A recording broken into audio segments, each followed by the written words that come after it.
Hello everyone, मैं class 6 की NCERT सामाजिक विज्ञान का अध्याय फर्स्ट रीड करने जा रही हूँ। क्या, कब, कहाँ और कैसे। राशिदा का सवाल। राशिदा बैठी अखबार पढ़ रही थी। अचानक उसकी निगाह एक सुर्खी पर पड़ी। 100 साल पहले वह सोचने लगी, यह कोई कैसे जान सकता है कि इतने वर्षों पहले क्या हुआ था, कैसे पता लगाएं।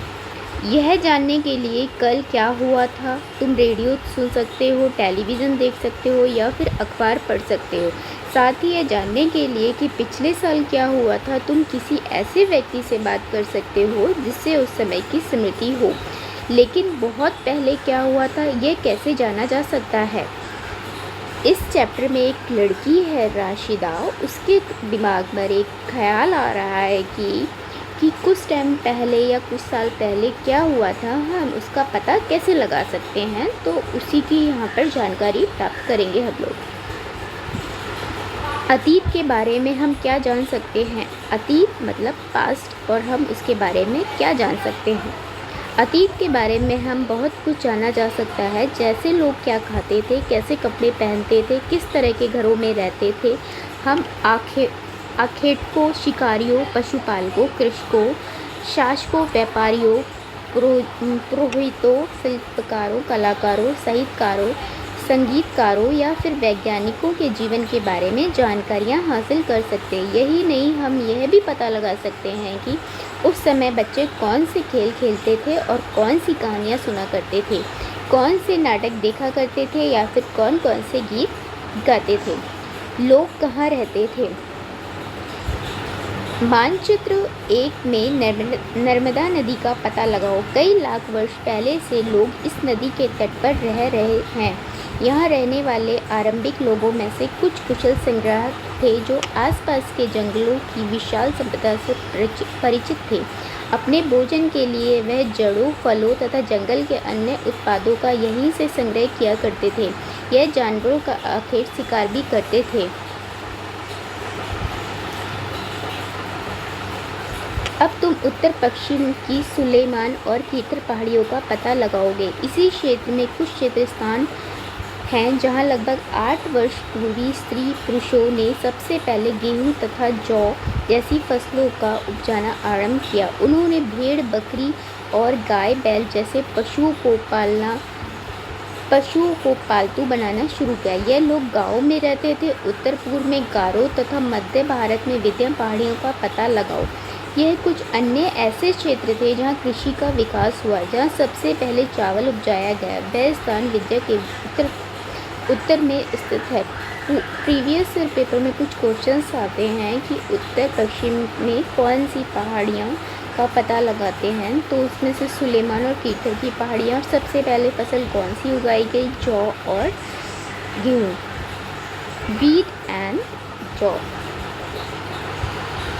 जहाँ सबसे पहले चावल उपजाया गया वह स्थान विंध्य के उत्तर में स्थित है। यह एक भारत का मैप है। इस मानचित्र में हम वेस्ट में सुलेमान की पहाड़ियाँ और प्लस सेंटर में ये विंध्याचल और ईस्ट में हम गारो, खासी, जैंतिया के बारे में पढ़ेंगे।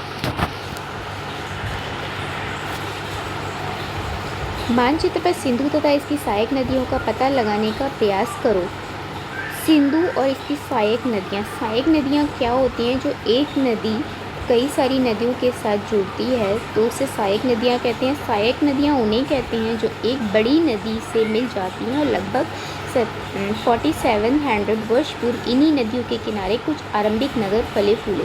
गंगा व इसकी सहायक नदियों के किनारे तथा समुद्र तटवर्ती इलाकों में नगरों का विकास लगभग 2500 वर्ष पूर्व हुआ।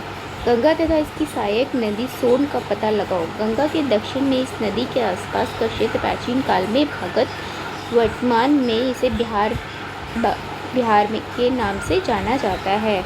हमारे 16 महाजनपद रहे हैं जिसमें मगध सबसे शक्तिशाली था। मगध को आज हम बिहार राज्य के नाम से जानते हैं। इसके शासक बहुत शक्तिशाली थे और उन्होंने एक विशाल राज्य स्थापित किया था। देश के अन्य हिस्सों में भी ऐसे राज्यों की स्थापना की गई थी। लोगों ने सदैव उपमहाद्वीप के एक हिस्से में दूसरे हिस्से तक यात्रा की। कभी कभी हिमालय जैसे ऊंचे पर्वतों, पहाड़ियों, रेगिस्तान, नदियों तथा समुद्र के कारण यात्रा जोखिम भरी होती थी। फिर भी यह यात्रा उनके लिए असंभव नहीं थी। अतः कभी लोग काम की तलाश में तो कभी प्राकृतिक आपदाओं के कारण एक स्थान से दूसरे स्थान जाया करते थे। कभी कभी सेनाएं दूसरे क्षेत्रों पर विजय हासिल करने के लिए जाती थी। इसके अतिरिक्त व्यापारी कभी काफिले में तो कभी जहाज़ों में अपने स्थान मूल्यवान वस्तुएं लेकर एक स्थान से दूसरे स्थान जाते थे। धार्मिक गुरु लोगों को शिक्षा सलाह देते हुए एक गांव से दूसरे गांव तथा एक कस्बे से दूसरे कस्बे जाया करते थे। कुछ लोग नए और रोचक स्थानों को खोजने की चाह में उत्सुकतावश भी यात्रा किया करते थे।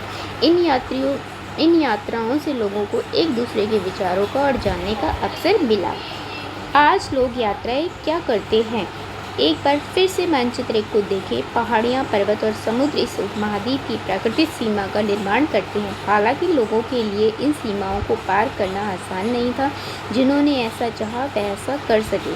वह पर्वतों की ऊंचाई को छू सके और गहरे समुद्र को पार कर सके। उपमहाद्वीप के बाहर से भी कुछ लोग यहाँ आए और यहीं बस गए। लोगों ने इस आवागमन ने हमारी सांस्कृतिक परंपराओं को समृद्ध किया।